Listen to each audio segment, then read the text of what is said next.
Hello everyone, welcome to শিলামণি lifestyle. আজকে আপনাদের সাথে যে রান্নাটা শেয়ার করব সেটা হলো হোটেলের রেসিপিতে হালিম। যেহেতু হোটেলগুলোতে হালিম তৈরির ক্ষেত্রে তাদের নিজস্ব কিছু সিক্রেট ইনগ্রেডিয়েন্টস থাকে, যার ফলে হোটেলের তৈরি হালিমগুলার স্বাদ ও গ্রান আমাদের ঘরের তৈরি প্যাকেটের হালিমের থেকে অনেক ডিফারেন্ট হয়। হোটেলগুলোতে অনেক বেশি পরিমাণের হালিম তৈরি করা হয় বলে তারা নিজেরাই বিভিন্ন রকম ডাল, চাল ও গম দিয়ে হালিম মিক্সটা তৈরি করে থাকে। আজকে আপনাদের সাথে প্যাকেটের হালিম দিয়েই সেই সিক্রেট 3টি ইনগ্রেডিয়েন্টস অ্যাড করে হুবাহু হোটেলের মতো হালিম তৈরি করে দেখাবো। প্যাকেটের হালিম মিক্সটের সাথে এই 3টা ইনগ্রেডিয়েন্টস দিয়ে হালিম তৈরি করে কাউকে খেতে দিলে বোঝার কোনো উপায় নেই যে এটা ঘরে তৈরি করা হয়েছে। এই রেসিপিটি তৈরির জন্য যা লাগবে তা হলো যে কোনো ব্র্যান্ডের হালিম মিক্সড, কিন্তু এখানে রাঁধুনি হালিম মিক্সড ইউজ করব না, কারণ হচ্ছে রাঁধুনি হালিমের মশলার মধ্যে স্ট্রং একটা মেথির ফ্লেভার থাকে। হোটেলের সেই 3টি সিক্রেট ইনগ্রেডিয়েন্টস হলো ঘি, কেওড়া ওয়াটার আর টেস্টিং সল্ট।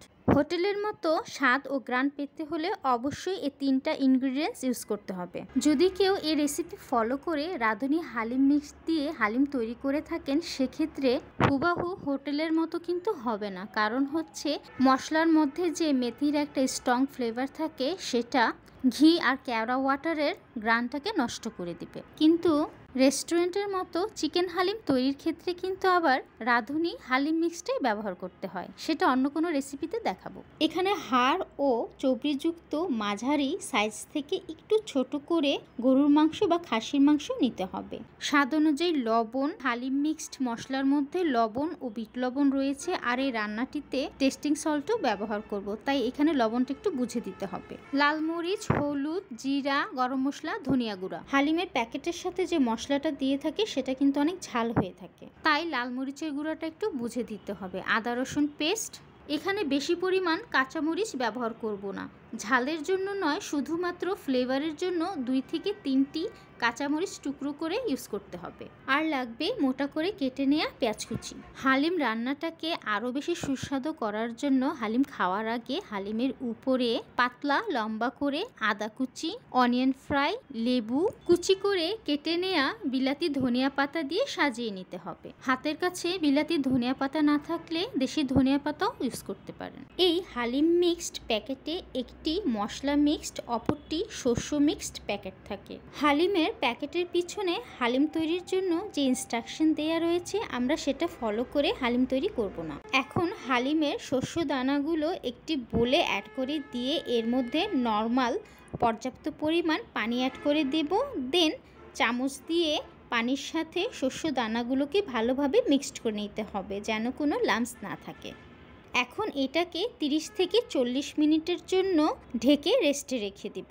অপরদিকে হালিমের মশলাটা একটা বাটিতে অ্যাড করে দিয়ে এর মধ্যেও পর্যাপ্ত পরিমাণ নর্মাল পানি অ্যাড করে দিয়ে চামচ দিয়ে ভালোভাবে মিশিয়ে রেস্টে রেখে দেব। এখন কড়াইতে বিফ, পেঁয়াজ কুচি, কাঁচামরিচ টুকরো, আদা রসুন পেস্ট, লবণ, হলুদ, মরিচ, ধনিয়া, জিরা, গরম মশলা গুঁড়া, বেশি পরিমাণ সয়াবিন তেল অ্যাড করে দিয়ে এখন খুন্তি দিয়ে রান্নাটাকে 6 থেকে 8 মিনিটের জন্য কষিয়ে নিতে হবে, যেন মাংসের মধ্যে মশলার কোনো কাঁচা গন্ধ না থাকে। এরপর এর মধ্যে পর্যাপ্ত পরিমাণ পানি অ্যাড করে দেব মাংসগুলো সিদ্ধ করার জন্য।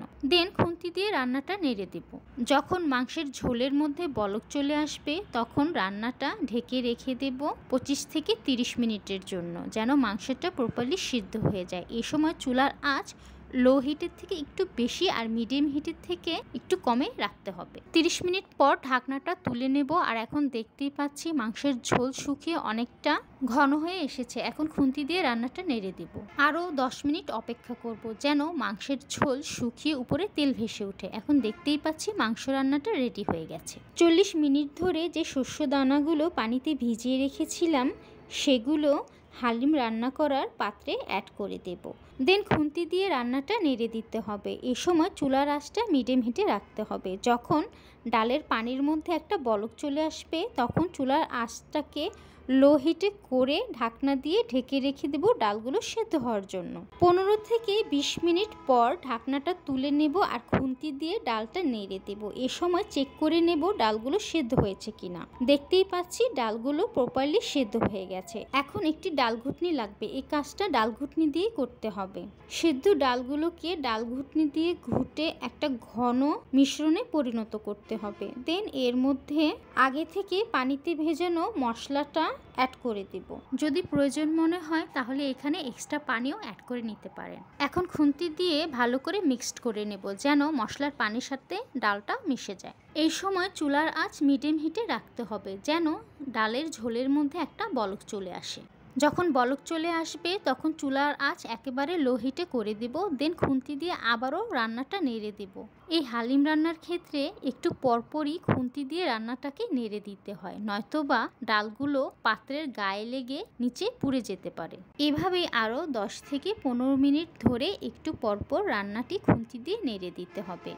15 মিনিট পর যখন ডালটা একটু ঘন হয়ে আসবে তখন এর মধ্যে আগে থেকে রান্না করা গরুর মাংস অ্যাড করে দিয়ে খুন্তি দিয়ে রান্নাটা নেড়ে আরও 10 মিনিট পর এর মধ্যে টেস্টিং সল্ট, কেওড়া ওয়াটার আর ঘি অ্যাড করে দিয়ে এখন খুন্তি দিয়ে রান্নাটা নেড়ে দেব।